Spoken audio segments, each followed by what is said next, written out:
Mr. President, I am angry at what is going on in the South, and it's for that purpose that I ask to take the floor on a matter of personal and collective privilege. As we speak, there are ongoing hostilities in North Cotabato, in Maguindanao, where the armed forces and the MILF are locked in armed combat. Tens of thousands of evacuees have fled their homes. We have a brewing humanitarian situation on our hand. On Friday, August 15, the Supreme Court will receive oral arguments regarding the aborted MOA between the MILF and our government.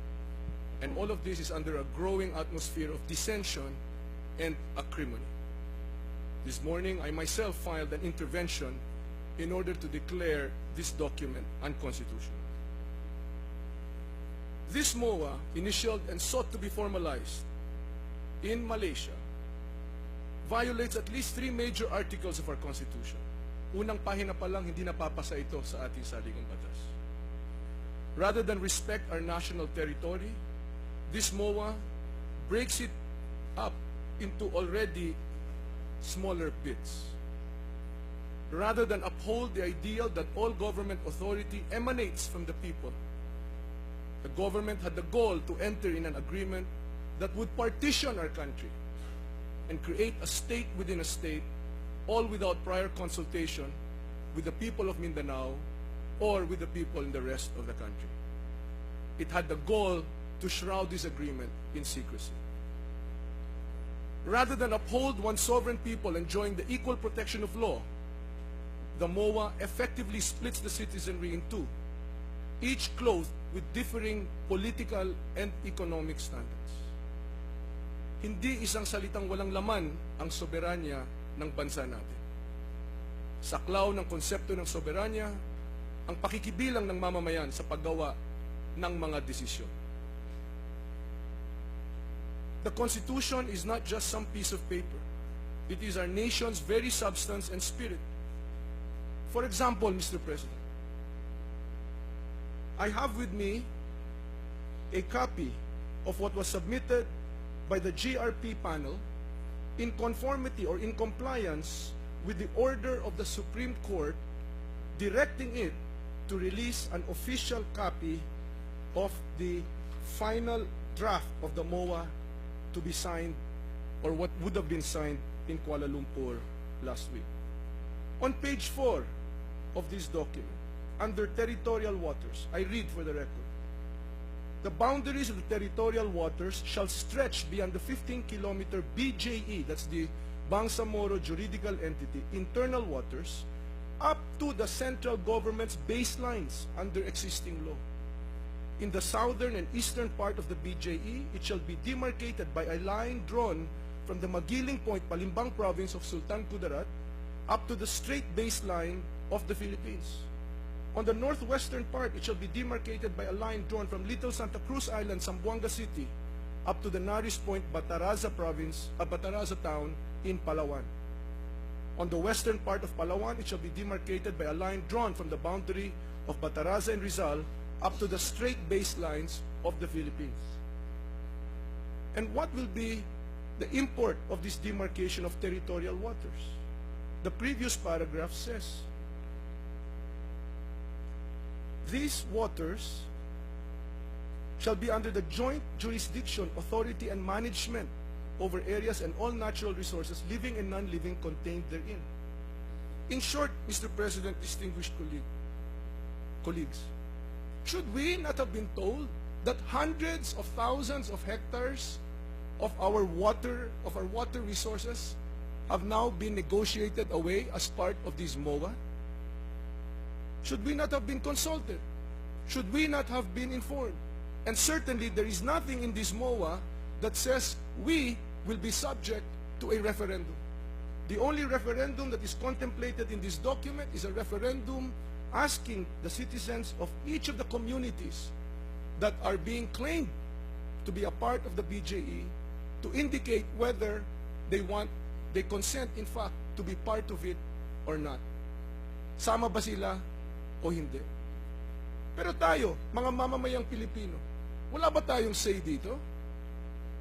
Parang hiniwa tayo at ipinamigay ang isang bahagi ng katawan natin na wala man lang tayong kasaysay.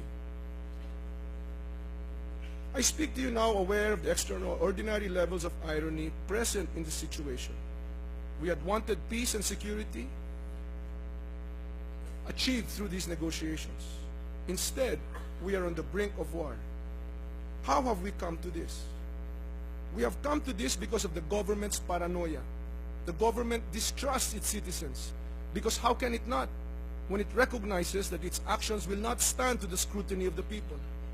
Kaya naglilihim ang gobyerno dahil alam niya na sablay ang ginagawa nila. Sabi nga, mukhang guilty. What we have in Mindanao, Mr. President, is the exact opposite of security. It is insecurity in the very essence of the word. The people are uneasy that even if a peace accord is signed, it raises the prospects for war.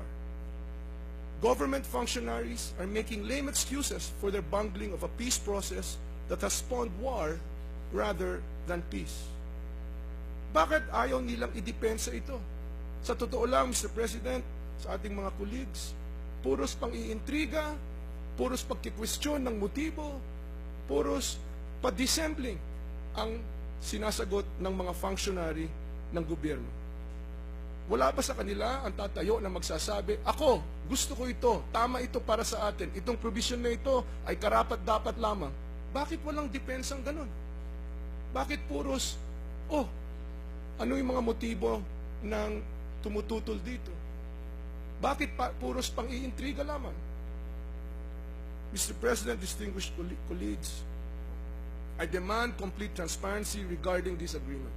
I call upon the government to step out from behind the veil of generalizations to let the people know completely and without qualification its intentions and strategies concerning the situation in Mindanao. What are the parameters given by President Arroyo to her negotiators? What are the expected gains, losses, and trade-offs from the envisioned peace settlement? Politically, economically. Dumaan ba itong government position na ito sa kabinete? Pinagbotohan ba ito? Dumaan ba ito sa security cluster ng kabinete? May security implications ito. Pinresenta ba ito sa National Security Council? May mga legislative implications ito. Napag-usapan ba ito sa LEDAC? Ano ba ang hinangad ng gobyerno rito? Mabubulaga na lang tayo na nagkapirmahan na doon sa Kuala Lumpur, Malaysia. What is the strategic plan of the government if the TRO issued by the Supreme Court is lifted? How does it plan to address the political dissension that will ensue, which is both certain and severe? How does it plan to address the further imminence of widespread conflict if the TRO is maintained? I call upon the President to revamp her entire peace team, including her peace advisor and peace panel. I call upon the rest of the Filipino nation to continue to believe in the very ideals of our nation and to stand faithfully behind them. Nananawagan ako sa sandatahang lakas na panatilihin ang kapayapaan ayon sa ating saligang batas. And I call upon all parties to the conflict to stand down and pave the way for a renegotiation of the MOA. More than anything else, I urge the government to do its utmost to keep the nation whole, to keep the great ideals of our country, one territory, one sovereign people, under the equal protection of the laws. The answer is not in further shattering this ideal of one Philippine nation. And this has nothing to do with religion or ethnic boundaries. We are all for peace. I have relatives in Mindanao. I have relatives in Zamboanga. Certainly we want peace. We want peace so that the energies of our people can be directed to improving their status in life. Which farmer, which fisherman would much rather spend on an armament rather than on food for his family? No one wants war.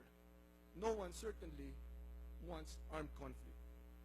The people of Mindanao, Christian, Muslim, or Lumad, have been commonly victimized by oppression, greed, corruption, and the bungling of this government. I say to you now, as I say to the rest of the nation, the answer is in bridging differences. The answer is in rebuilding our nation so that none feel neglected for the sake of others. Mabuhay ang kapayapaan, mabuhay ang nagkakaisang Pilipinas. Thank you very much, Mr. President. Thank you, distinguished.